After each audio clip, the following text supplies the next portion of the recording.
안녕하세요. 오늘은 AI 모델의 세계, 그 가장 뜨거운 현장으로 여러분을 안내하겠습니다.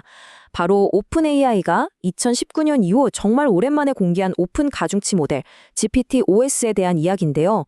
이건 그냥 새로운 모델 하나가 나왔다 이런 차원의 얘기가 아니라 AI 진화의 흐름을 바꿀 수도 있는 꽤나 중요한 사건입니다.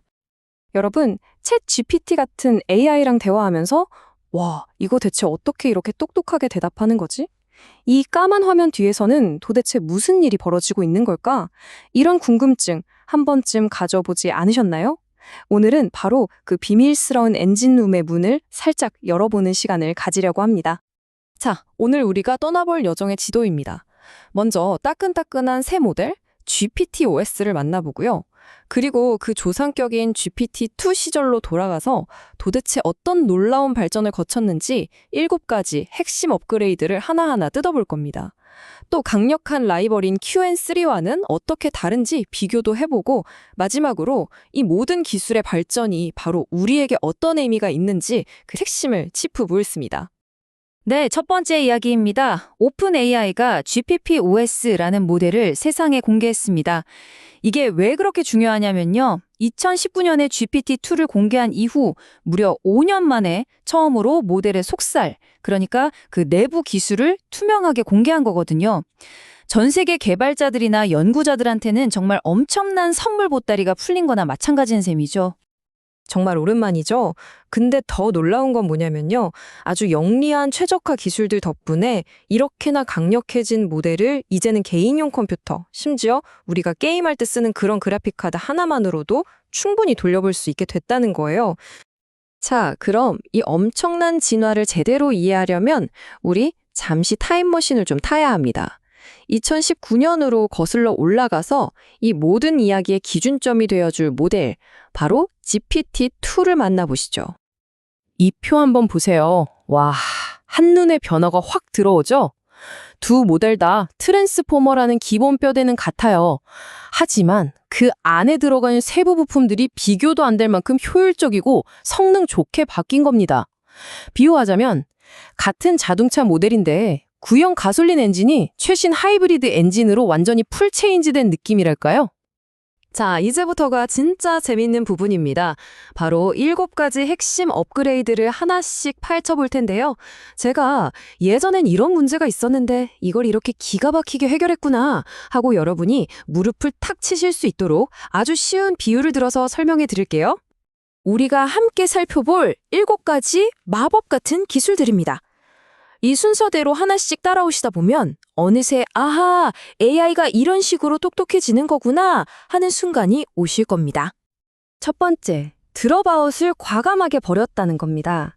드롭아웃이 뭐냐면요. 학생이 시험 공부할 때 족보만 달달 외워서 응용 문제를 못 풀게 될까봐 선생님이 일부러 족보 몇 페이지를 찢어버리고 공부시키는 거랑 비슷해요. 근데요. 요즘 AI들은 공부할 데이터가 인터넷 전체 거의 무한대에 가깝거든요.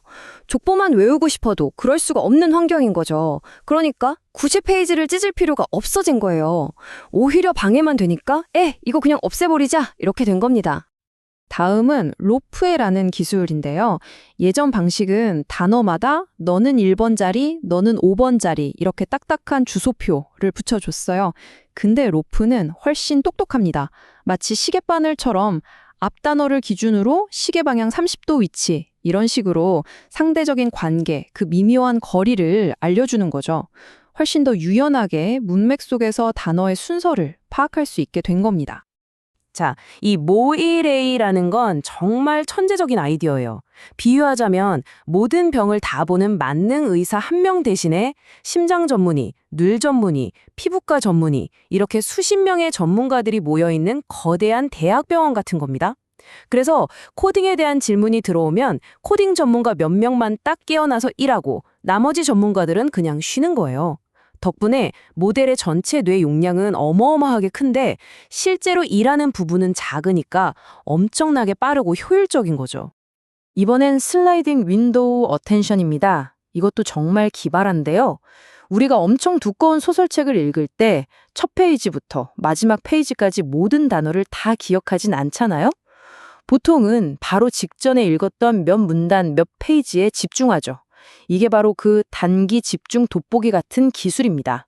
근데 GPT-OS는 이걸 더 똑똑하게 써요. 가끔은 이 돋보기로 자세히 들여다보고 또 가끔은 멀리서 숲 전체를 한번 쫙 훑어보는 식으로 두 가지 방식을 번갈아 가면서 효율을 극대화한 겁니다. 자, 나머지 기술들은 한마디로 AI의 연비를 확 끌어올리는 영리한 엔지니어링의 결과물이라고 보시면 돼요. 수익을로는 정보의 옥석을 가려내는 똑똑한 필터 역할을 하고 GQA는 모든 걸 다 따져보는 대신 핵심만 콕콕 집어 물어보는 효율적인 질문법이죠. 그리고 이 표에 나온 RMS놈은 복잡한 계산 과정을 아주 단순하게 만들어서 GPU가 힘들어하지 않게, 즉 자동차 엔진의 불필요한 마찰을 줄여주는 초경량 부품 같은 역할을 합니다. 자, 지금까지 GPT-OS의 속을 샅샅이 들여다봤는데요. 그럼 이 모델이 지금 혼자서만 잘 나가고 있는 걸까요? 천만에요. 아주 강력한 라이벌이 있습니다. 바로 QN3인데요. 이 두 모델을 비교해보면 현재 AI 세계의 설계 철학이 크게 어떤 두 가지 방향으로 나뉘어 있는지 아주 흥미로운 지점을 발견할 수 있습니다.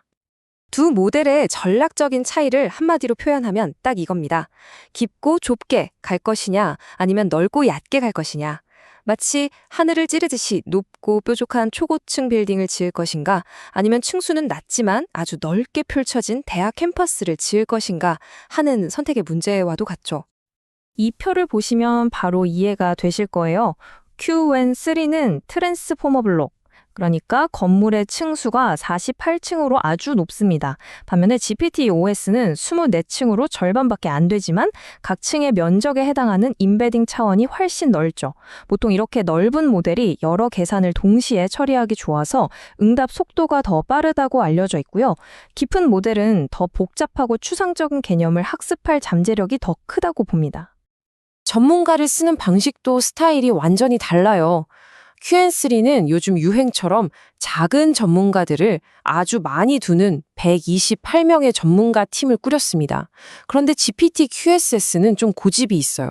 우리는 소수 최정예로 간다 하면서 32명의 아주 덩치가 큰 전문가를 뒀습니다. 어느 쪽이 더 효율적일지는 앞으로 계속 지켜봐야 할 아주 흥미로운 관전 포인트죠. 자, 여기까지 오시느라 정말 고생 많으셨습니다. 그럼 이제 가장 중요한 질문을 던져볼 시간입니다.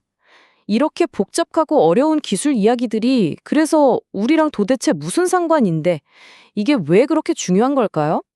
핵심은 바로 이겁니다. 내 손안에 AI 시대가 정말로 열렸다는 거죠. MXFP4 양자화라는 마법 같은 압축 기술 덕분에 이제 여러분의 게이밍 PC나 심지어는 저 조그만한 맥 미니에서도 이런 괴물 같은 성능의 AI를 직접 돌려볼 수 있게 됐습니다. 이건 정말 거대한 변화예요.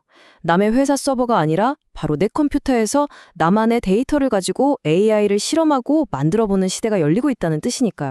이 그래프 좀 보세요. 정말 놀랍지 않나요? 가운데 있는 GPT-OS, 이거 우리가 마음대로 다운받아서 쓸 수 있는 오픈 모델이거든요. 근데 그 성능이 저 맨 오른쪽에 있는 돈 내고 써야 하는 최신 비공개 모델 GPT-5랑 거의 어깨를 나란히 하고 있어요. 누구나 쓸 수 있는 모델이 이 정도 성능을 낸다는 건 정말 게임의 판도가 바뀌고 있다는 강력한 신호입니다. GPT-OS의 또 다른 재밌는 점은 훈련시킬 때 일부러 수학이나 코딩 같은 추론 능력에 엄청나게 집중했다는 겁니다. 그래서 가끔 간단한 역사적 사실 같은 걸 틀리는 환각 현상을 보이기도 해요. 하지만 이건 단점이라기보다는 어쩌면 AI의 미래 방향성을 보여주는 걸 수도 있습니다.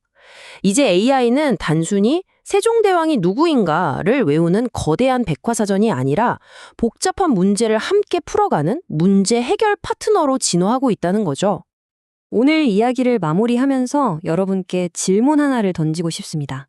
앞으로 AI의 발전을 이끌 진짜 핵심 동력은 과연 무엇일까요? 오늘 우리가 살펴본 것처럼 더 똑똑하고 더 정교하고 더 복잡한 모델의 설계도일까요? 아니면 우리가 상상하는 것 이상으로 어마어마하게 방대한 데이터를 먹이는 것에서 혁신이 나올까요? 정답은 아직 아무도 모릅니다. 하지만 그 미래를 만들어가는데 오늘 이야기가 여러분께 작은 힌트가 되었으면 좋겠습니다.